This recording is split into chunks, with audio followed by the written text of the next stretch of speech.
MS এক্সেলে conditional formatting এর কাজ হচ্ছে শর্তের ভিত্তিতে নির্দিষ্ট কোনো সেলকে রং করে চিহ্নিত করা।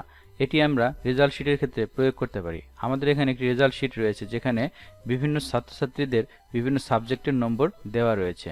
এখন এখানে আমরা কন্ডিশনাল ফরম্যাটিং প্রয়োগ করে খুব সহজেই কোন ছাত্র কোন সাবজেক্টে ফেল করেছে বা কোন সাবজেক্টে এ প্লাস নম্বর পেয়েছে সেটি আমরা এখান থেকে চিহ্নিত করতে পারি। তো এক্ষেত্রে আমাদেরকে প্রথমে ফলাফলগুলো এভাবে সিলেক্ট করে নিতে হবে।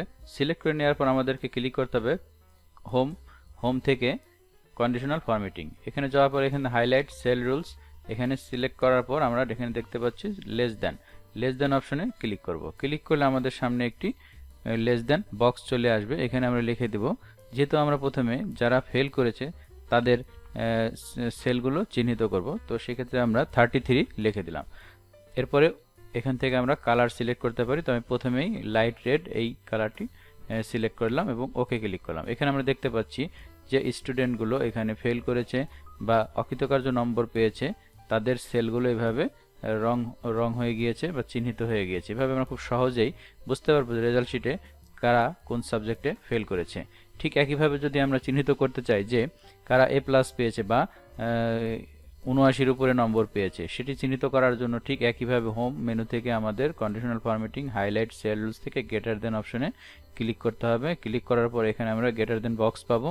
এখানে আমরা লিখে দিব 79, অর্থাৎ গ্রেটার দেন 79 বলতে 79 এর উপরে যারা পাবে অর্থাৎ এ প্লাস নম্বর পাবে তাদের সেলগুলো চিহ্নিত হবে। তো সেক্ষেত্রে আমরা এখানে কালার একটু ভিন্ন কালার দিয়ে দেবো, গ্রিন কালার।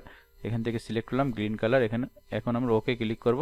তো এখন দেখতে পাচ্ছি যে আমাদের এখানে এই যারা এ প্লাস পেয়েছে তাদের গ্রিন কালার সিলেক্ট হয়ে গেছে সেই সেলগুলো, এবং যারা ফেল করেছে তাদের ক্ষেত্রে লাল কালারটি সিলেক্ট হয়ে গিয়েছে। তো এইভাবে আমরা খুব সহজে রেজাল্ট শিটে আমরা ফেল করা বা অকৃতকার্য স্টুডেন্টগুলোর সাবজেক্টগুলো বা নম্বরগুলো এইভাবেই বুঝতে পারবো বা বের করতে পারবো।